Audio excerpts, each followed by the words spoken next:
Imagine só ter um coeficiente de inteligência, o QI, mais alto do que grandes cientistas como Albert Einstein e Stephen Hawking, os quais se pensava terem um QI de cerca de 160. Essa era a realidade de William James Sidis, um indivíduo muito menos conhecido na cultura popular, mas que, segundo algumas estimativas, pode ter tido um QI entre 210 e 250.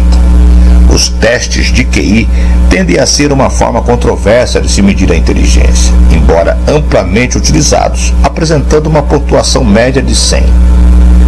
O jovem, fluente em 40 línguas, ingressou em Harvard aos 11 anos e, tempos depois, se declarou contrário à participação americana na Primeira Guerra.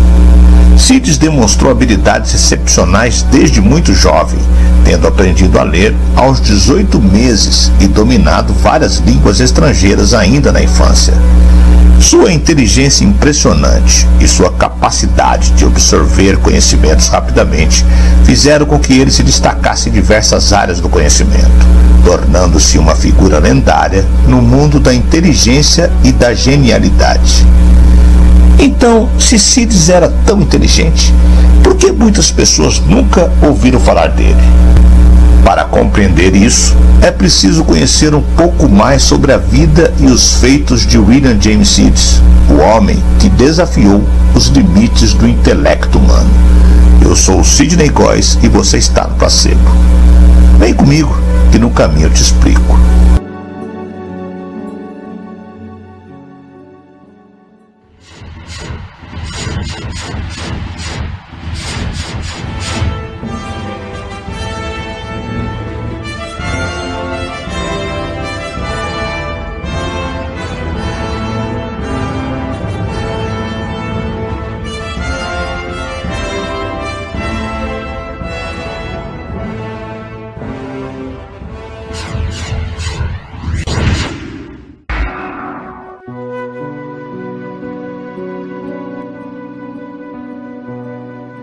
William James Sidis, que já foi chamado de o humano mais inteligente de todos os tempos, nasceu em Nova York, 2 anos antes do início do século XX. O QI, o quociente de inteligência de um humano mediano, é de 90 a 110 pontos. O de um adulto superdotado, que é 6% da população, é de 111 a 120 pontos. De acordo com a sua família, Sidis tinha um QI de 300. No entanto, uma de suas frases mais conhecidas diz que a inteligência é um dom que traz terríveis consequências. Quero viver uma vida perfeita, e a única maneira de conseguir isso é por meio do isolamento, da solidão. Eu sempre odiei as multidões, dizia ele. Boris e Sarah Sidis eram judeus e imigraram para os Estados Unidos para fugir de toda a perseguição política e religiosa que sofriam. Assim, se mudaram para Nova York. Boris era um talentoso psicólogo que ganhou notoriedade por seu trabalho com hipnose e por seus estudos de transtornos mentais. Sarah era médica, uma das poucas mulheres de seu tempo a conseguir um diploma na área. Pensando em dar um próximo passo importante na relação, eles decidiram ter um filho, e assim nasceu William James Sidis, em 1º de abril de 1898. Por serem pessoas bem instruídas, ele diplomado em Harvard e ela na Universidade de Boston, decidiram que criariam William de uma maneira diferente do pensamento da época. Ao invés de serem mais rígidos e disciplinares, ensinariam o pequeno na base do amor e o estimulando ao conhecimento desde muito cedo. O método educativo pareceu dar muito certo, e aos 18 meses de idade, William já era capaz de ler sozinho o The New York Times. Aos 8 anos, o garoto já sabia falar 9 línguas. Além do inglês, Sidis era fluente em latim, grego, francês, russo, alemão, hebraico, turco e armênio. Na mesma idade, o jovem também inventou o próprio dialeto chamado de Vendergut. Apesar de ser rejeitado para entrar na faculdade por ser considerado uma criança, ele estabeleceu um recorde em 1909 ao ser o mais jovem a ingressar em Harvard.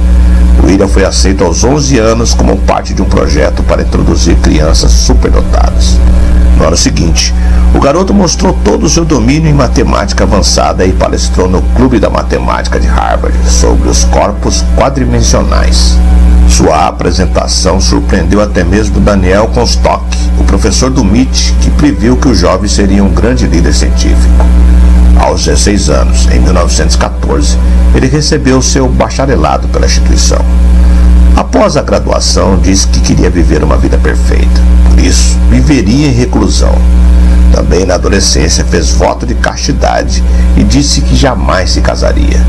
Após uma tentativa frustrada como professor de matemática no Instituto Rice, ele se inscreveu na Escola de Direito de Harvard em 1916, mas abandonou o curso antes do fim, apesar das boas notas.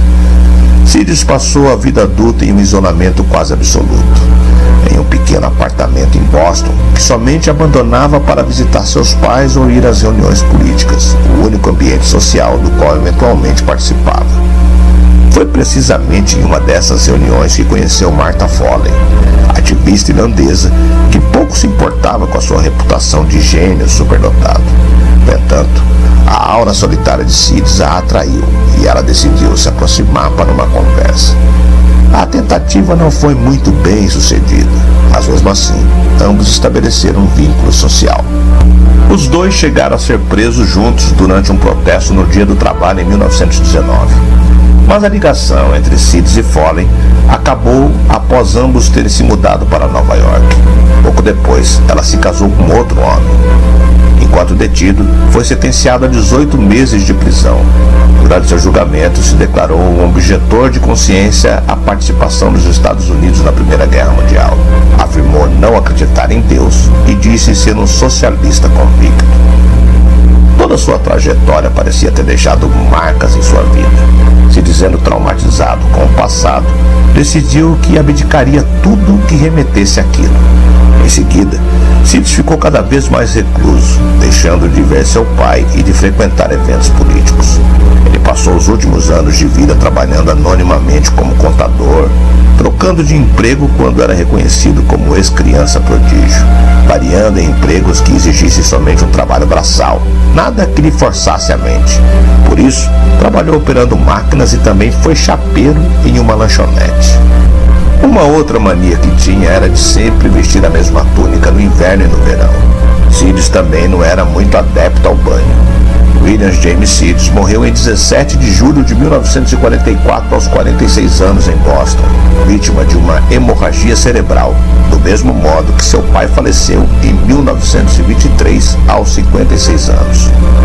Uma semana depois, quando as autoridades descobriram o corpo, encontraram um único pertence mais pessoal em sua carteira, uma foto amassada de Martha Foley.